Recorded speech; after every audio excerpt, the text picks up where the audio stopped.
of there.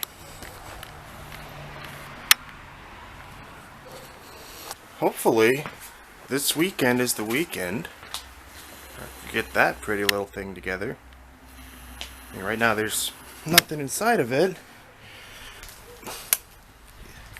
And I definitely need to get all this cleaned up so I have room to break out the engine stand. Before I clean up this nightmare of a garage space, I do have a couple other things I need to do before I put the motor back together. I got the smooth exhaust inserts. Knocked out the old ones. Put the new ones in, so I still need to port the exhaust on both the housings. I've got all of my corner seals. Got my side seals clearanced and numbered. So when I assemble the rotors, everything goes back in the exact same spot. So the original plan was rebuild the motor, get all the turbo parts. When I put it back together, get a Haltech, get a turbo setup, bolt it to the turbo trans, and then just have 300 plus horsepower 13B. But I think what I gotta do now instead is assemble the motor, put it back in the car. I'm gonna run an NA for now, at least until I get through break-in, because your boy needs to save up money for turbo and ECU stuff.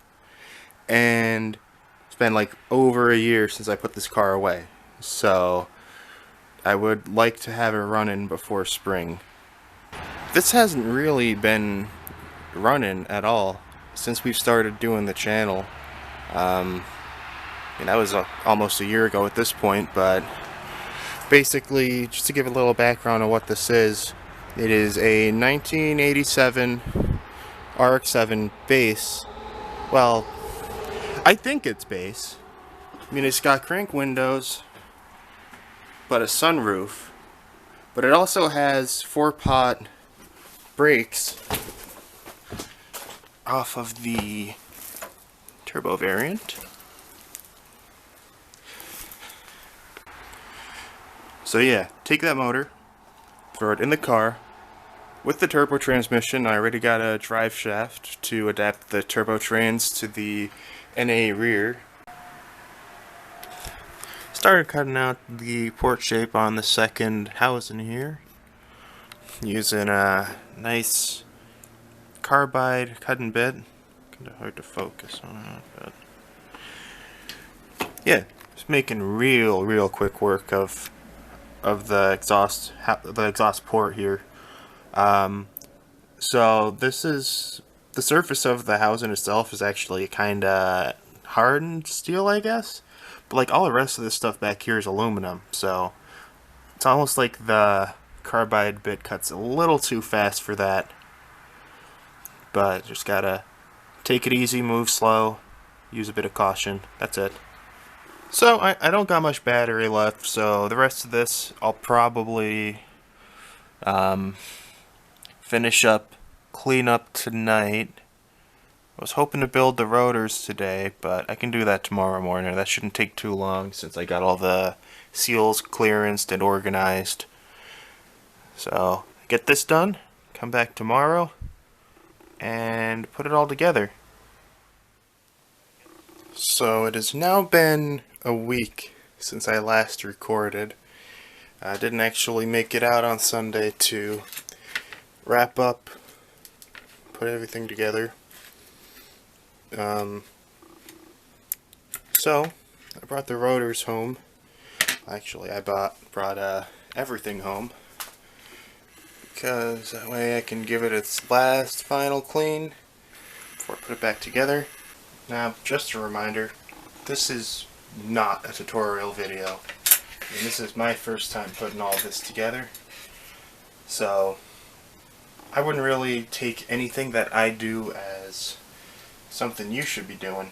Lots of knowledgeable people on the internet that I have watched to at least think watched enough to know that I think I know what I'm doing.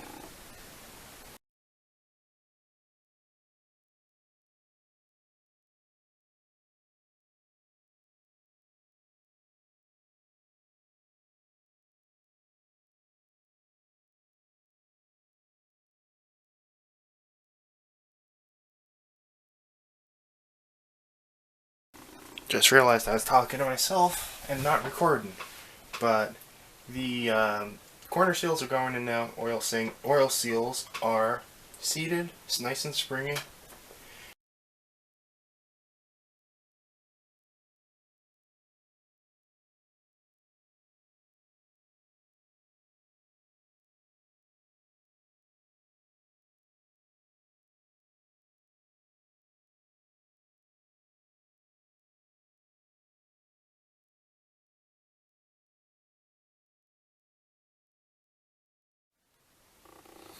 Alright, today is now Sunday. Back at the garage. Today we're finally going to be stacking that thing. I was going to do it yesterday, but it was just so damn cold. I figured just wait till Sunday. It'll be like 45 degrees versus 15. Yeah, but I took those home last night. The rotors built them there. You guys saw all that. Got a little excited and started putting things together before recording. So, got the front iron on right now. You know, up against the gear on the inside. Straightened out all the corner seal grooves here, the apex seal grooves. So, when I get the housing around that, it should just be a straight drop for the apex seals. Don't have to worry about things getting knocked out of alignment.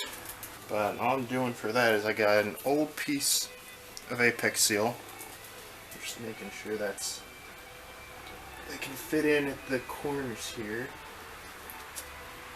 Find some high tack with this syringe here. Picked up from a local Rite Aid or CVS, whatever it was. Just applying that high tack into the gaps here.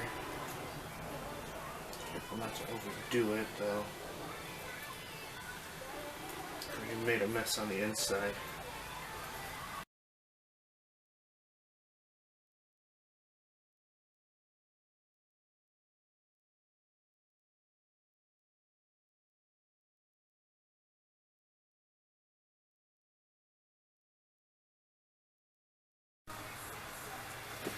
Alright, gotta apply a little bit of black RTV to these little feet here, since the oil pan is directly below that.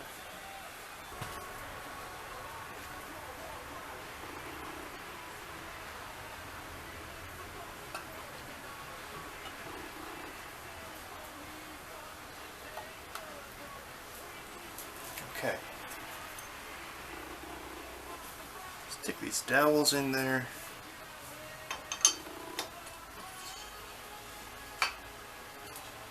Okay, that's one.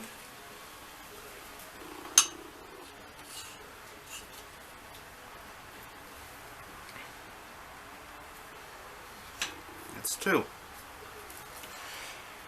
Alright, now the apex seals can go in. So let's do that next. This is OEM FD apex seal, 2-piece. Actually, you know what I see? See what some people get it started and then slide that shit on top of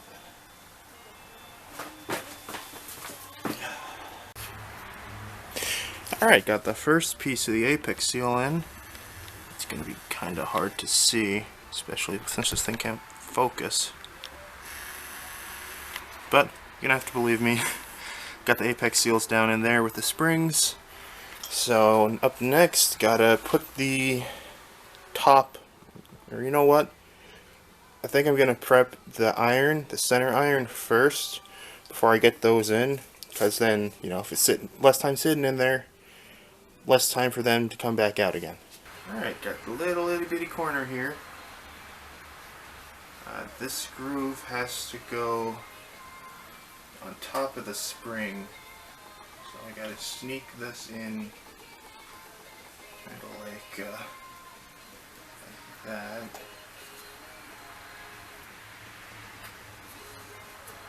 With my handy dandy side saw. Go. Just make sure that is, yep, springing back, so it's got the spring underneath it. Alright, let's do the other two.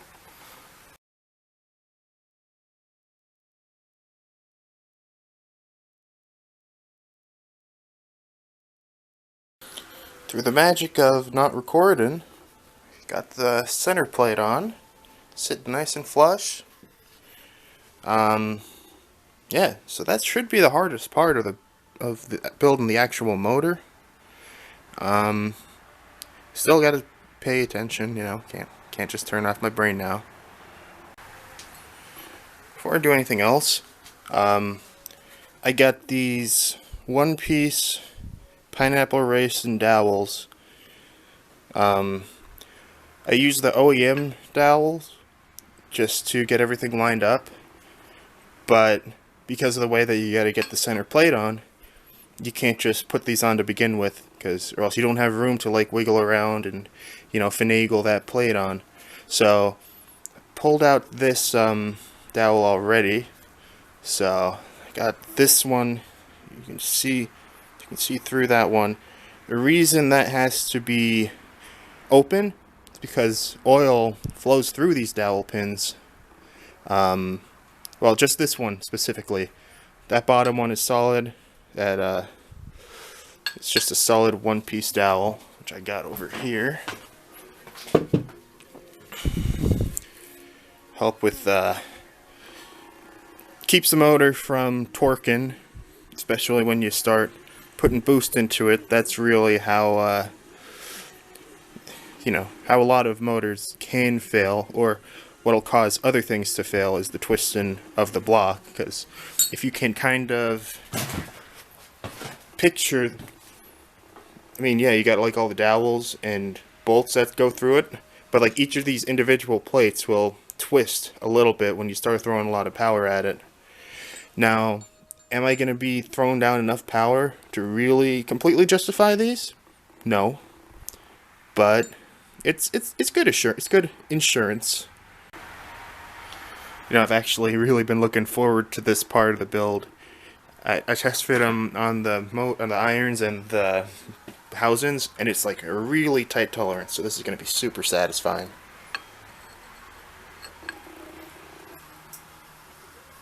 Oh, it's so tight. Oh yeah.